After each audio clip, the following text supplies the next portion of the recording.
I'm joined once again by Jeremy Kennedy, who's going to be heading all the way down to Perth at UFC 221 on February 10th. He's going to be taking on Alexander Volkanovski. Jeremy, how are you? Good, man. You know, it's always a pleasure to come back and talk on the show with you. Yeah, and I should say welcome back. You just came back from Vegas, I believe it was earlier this week, and we had talked last time, and you were doing that super camp, and it finally came together. And I got to know, how did everything go, bringing TJ Laramie down and everyone else forming the super camp? Yeah, I mean, the last time when I had that super camp kind of thing working out, I was going to be a bit bigger with like more guys from home coming out, but there wasn't as much interest this second time out. Like, guys had fights around that time. Like, there's a Battlefield card right in the middle of the month. So a lot of guys were like sticking at home. So I ended up just bringing TJ, and I had a few guys come down, but I was doing a lot more training at Extreme Couture with their guys and stuff like that. And I ended up networking there and getting a good group that was already in Vegas, and they would come to the PI with me and TJ, and then Cole flew down. Dan and Sean, my coaches, had been back and forth a few times. You know, my girlfriend came down. So it was good. I had a lot of like pieces of home. My strength and conditioning coach came down twice, so it was really good. So how long roughly were you out in Las Vegas for this training camp? About 3 weeks. Oh, okay, yeah, nice. Okay, so it was a good mix there. And you mentioned Cole. That was, of course, Cole Smith, the BFL bantamweight champion, and of course you had TJ Laramie, the TKO featherweight champion. So really, just sort of bringing together, the all-star team in Vegas. I know you said Extreme Couture was kind of your home base out there as far as one of the camps. Where did that relationship start again? For those who don't know. Well, yeah, there's a guy named Cliff locally here who helps me out a lot. And as one of my sponsors, and I guess he splits time down there, and he's really good friends with was friends with Robert Follis and Dennis Davis, and so I'd kind of gotten in contact with them, and then after that I was talking to Dennis, and Dennis invited me down when I told him about my matchup and told him how all my plans of the training camp and stuff like that, and it was just so welcoming, man. I've never been to a gym where everyone was just so friendly and nice and willing to help me, and the shorter guys were willing to go with me because of Alex's, the height differential and stuff like that. And it was just really good, man. Like they all like cared, I guess, where I wasn't just another body, an out of towner or whatever like that. And I saw some of the photos training with Dan Ige, who fought at UFC 220. You also trained with Keith Lee, Kevin Lee's brother. Who are some of the other guys down in Vegas you got to train with? Yeah, it was, I did a lot of my work with TJ, like hands-on with TJ, but I mean, I would jump in. There's a guy named Gustavo Lopez who trains with Caraway a lot. He's the shorter guy that I was working with. A guy named George who trains with Julian Arosa, who was out there as well training with us. And he was just a little bit taller, so I didn't get too much work with him in. And then, there's a lot of guys. And then Hector Vasquez is a jiu-jitsu coach out there, and he had a lot of guys, and they were, willing to help me and stuff like that. So it was really good, man. It was really focused around me, especially being out of town, which is rare. And how much of an impact was Gil Martinez? I saw he was doing a lot of work with you there with the boxing and everything. How helpful was he for this camp? I like him a lot too, man. He's complete different style from Dan. I like Dan's stuff as well. So it's good to kind of mix and match. And I pick up a few things from Gil, but I would leave some because, just straight boxing, it's, there's a lot of really good tools, but then there's also tools that work mostly for boxing, so I had to pick and choose. But I found he helped the most with my power, like sitting down on my punches, that typical hand boxing, and then with Dan, I work, and a lot of footwork, I have to say. But with Dan, it's always working with Dan Gokart's working with the kicks and all our angles, and I'm with him year round. So, I mean, we have a different kind of connection. So it was good to have somebody new and fresh eyes. And how did you gel with TJ Laramie? Because, we talked about this before in another interview. Like, you and TJ had never met. You just sort of linked up on Instagram and then decided to, train together. How was it getting to train with him? Yeah, I thought about that when I was on my way to the airport. I was like, I don't even know what this kid's like. But when I picked him up, he's a nice kid. He's very professional, so it makes it easy. It's not like I wasn't babysitting him. It's easy where you don't have to try to keep somebody entertained.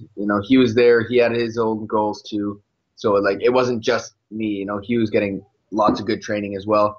And his fight was supposed to be, a week or two after mine before it got moved. So he was training hard. And like I said, we did our own thing. We got along great, but it's not like we were sitting around chatting all day. Like we kind of I like to be by myself. He likes to be by himself. So in the house, we'd be, in our rooms or whatever. And then driving to training, we'd be talking. We'd be stuff like that. It was a good relationship, but we didn't get sick of each other because we weren't, together all the time, I guess you would say. But it was just him being a pro made it really easy. Yeah, he's pretty mature for his age. I mean, I've interviewed him a bunch of times, and I got to watch his last fight for TKO, and it's just I forget sometimes how young he is, but it's pretty cool that I had to keep reminding myself, that he's just a professional athlete. He just does all the right things. Yeah. Do you think you guys will train in the future? I know the distance is a little bit far apart, but do you see yourself kind of linking up again? Yeah, definitely. I already told him, I owe him one, especially for flying back home with me. When originally he was supposed to fly home from Vegas, but when his fight got pushed back, I was like, hey, come on, man, let's come back to Vancouver and get some more work in, and he was willing to do that. So I owe him one. I told him, I think he's got a few fights after John Nogueira that should be taller dudes. So, I mean, if he fights any of these guys or rematches Morgan or something like that, I'll definitely be, I'll be on a plane over there to help him out, or he's more than welcome to come back out here, or we can meet in Vegas, So I like the relationship, and when he left today and I was, we talked about it, and whoever needs each other next, by all means. Very Canadian of you guys, helping each other out. There's no, bad blood or anything. That's great. And you talked about coming back home, and I know one of the guys who's been at the gym that's been there is, of course, Shane Campbell, who used to be in the UFC. How nice is it to get to work with him? Because he's a tall lightweight as far as lightweights go. Yeah. I haven't done too much work with him because of his frame. Alex is a real short guy, so it's good having him though. It's like we were looking around the gym today, and it was like it's a good room now. You got lots of high level guys. I mean, everybody's a tough round. Everybody's a professional. There's not many amateurs there anymore or anything either. Everybody's a veteran of MMA there. So excellent. How's the cut going? We're a couple weeks out from this fight. I imagine everything's going according to plan. Yeah, it's actually even better than normal. It's I've been really diligent on it. And just because the last fight I had a little bit of a tough cut, I was just, sloppier. I guess I've made it before. I've weighed this much and I've always made it. So I got a little bit more fatigued than I would like to, just because I cut so hard the night before. And with going to Australia, I don't want to leave any, stone unturned, especially with the weight cutting. They got a whole new thing with the weigh-ins. You don't get the full day and a half now. It's only I saw that. Yeah, it's less than. It's even less than that. So yeah, I don't think a lot of people know that. What time do you have to weigh in? What's the time difference for those who don't know? So the weigh-ins, the event starts at 7:30 a.m. on Sunday, and I guess the Perth Athletic Commission won't let you weigh in any later than 24 hours from the fight. So technically, it'd be 7:30 on Saturday. But now they're not doing the early weigh-ins and the public weigh-ins. They're going to do them together. And they don't want to do public weigh-ins at 7:30, so they're doing public weigh-ins at 11, which means all of us have to weigh in at 11 to give us enough time to make weight. So, but it doesn't make it hurts us is the only thing. So I got to make sure I'm leaving a few extra pounds lighter when I fly out there, just to make sure there's no problem. And imagine you ate pretty good out in Vegas, getting all that free food at the PI Center. Definitely, but it's weird when you're away from home. You're eating more. I don't know. You just seem to gain weight because you don't know what you're eating all the time. I guess where I'm at home, I have more of a strict schedule, exactly what I'm eating all the time. I know what I'm cooking with, even though the food at the PI is really lean. When I'm not at the PI or it's closed on the weekends, I'm kind of mix and matching. Now, we're recording this, what is the date today? 26th, I want to say, or did I got my dates wrong? Yeah, 26th. So a week today, the 2nd is actually when you're heading to Australia, correct? Or is it the week after? Yeah, a week today, next Friday, I fly out. Okay, that's great. And I get there the Sunday, so I'll have 7 full days. And I fly in at 6 a.m., which is nice. Oh, good. Then I'll stay up all day, and then I'll be able to adapt that much quicker. And who's going to be in your corner for this fight? Have you figured that out yet? Yeah, Sean and Dan. Those are my guys. Nice. I feel comfortable with them. They've done the camps with me, and they know me. They know how I act, and they know what to say, what to do. What can fans expect February 10th? How do you see this fight playing out? I'm definitely winning. I got to win this fight. I got to go 4-0. and move on to the next chapter, which is a ranked opponent. You know, I'm not looking past Alex. I can't. But at the same time, I'm super confident, so I have to be, you know, looking ahead at all times. And I'm just ready to, you know, put this guy away. I've trained way too hard for this one, man. This is a hard camp. Best shape I've been in. My weight's dialed in. I'm just really excited to be able to go out there and perform. Even mentally, I feel more comfortable. Like usually when I'm going for a fight, I'm like, I don't know, you're looking at, you want it to kind of be done, if that makes sense. You know, it's like, but I'm actually excited to be in there and I want to fight, rather than when I'm in there, I'm like, hey, I just want to get over with kind of thing. So I'm generally excited to be in there and fighting Alex Volkanovski in Australia. You know, I'm excited for it. I want to get on that plane. I want to weigh in. I want to fight, and I want to embrace it all. So I'm excited. Mentally, I think I'm in a whole different state. Well, and how much of a benefit was it that you already fought in enemy territory before when you fought Hani Jason in Brazil? I mean, that Brazil's a completely different animal than Australia, I'd imagine. Just avoid the boomerangs, obviously. No, yeah. I'm not even thinking about the hostile crowd. I think it'd be weird if I didn't get booed at this point. Even, you know, being a Canadian down in New York against Kyle, I was still getting the boos and the hostile feelings. So I kind of feed off that now. You know, that's why I'm excited about this another one. It's just another country, another hometown guy, just another one on the list, you know, so I'm excited for it.